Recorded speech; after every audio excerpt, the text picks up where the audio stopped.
My wife walked away from me because of a lie, and by the time the truth came out, the damage was already permanent. I'm 35, recently divorced, and still trying to process how 6 years together and 2 years of marriage could unravel so quickly. Looking back now, the cracks were there early on. I just chose not to see them. The source of those cracks was Vanessa, Claire's best friend.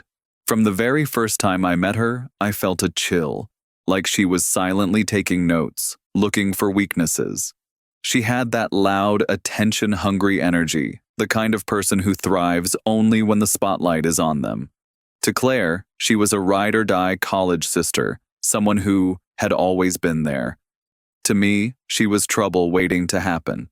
When Claire and I got engaged, Vanessa's presence became suffocating. She critiqued everything. The wedding colors were boring, the food wasn't inclusive enough, and then, this floored me, she demanded her own walk down the aisle, separate from the bridesmaids. Her reasoning? That she had supported Claire through every heartbreak, so the wedding should also celebrate her. I tried to laugh it off, but Claire caved, and there was Vanessa strutting like it was her show. My parents exchanged baffled looks. I clenched my jaw and told myself it would end once we were married. I couldn't have been more wrong. Marriage didn't lessen Vanessa's influence. It amplified it. Every decision, from where we'd spend weekends to what restaurants we'd try, had her fingerprints on it. Claire defended it as just how close we are, but to me, it was invasion. I tried to set boundaries. Claire grew defensive. She's my best friend, you don't get it. And maybe I didn't, but what I knew for certain was that Vanessa didn't respect me or our marriage. The breaking point came when Vanessa moved into our home. She showed up at our door one night, sobbing with a duffel bag, claiming her boyfriend had dumped her. Claire didn't hesitate to invite her in. "Just for a few days," she said.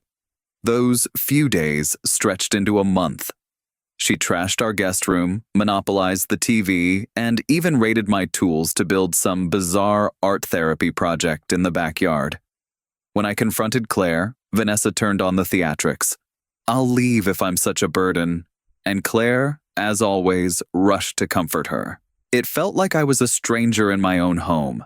Eventually, I put my foot down and Vanessa left in a storm of accusations, calling me controlling, muttering that Claire deserved better. I hoped that was the end. It wasn't. Months later, Claire came back from brunch with Vanessa looking distant. The next morning, she asked if I'd cheated. I was stunned. Vanessa had told her she'd seen me in a parking lot with another woman. Claire described details: my car, my jacket, even the location. Yes, I had been there, buying groceries, but I wasn't with anyone. Still, Claire's face told me she wasn't sure. She actually said, "I don't know what to believe." That was the moment something broke inside me.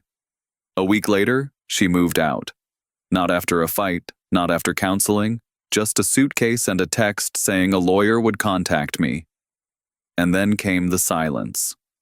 Friends pulled away, family whispered, colleagues looked at me differently. Vanessa had poisoned the well, and Claire let it happen. 2 months later, out of nowhere, I got a message from Sophie, an old acquaintance of theirs. "I know Vanessa lied about you," she wrote. We met, and she showed me texts, sickening proof. Vanessa bragging about fabricating the cheating story, mocking Claire for being gullible, laughing at how she'd saved her from me. Reading those messages, I shook with anger, but also relief. I wasn't crazy. I hadn't imagined the malice. I showed the evidence to Claire. Her face went pale as she scrolled through the screenshots. She stammered apologies, said she'd cut Vanessa off, begged to fix things, but it was too late. She hadn't just doubted me, she had chosen Vanessa over me without hesitation. And trust, once broken like that, doesn't heal. In the months that followed, the fallout consumed them.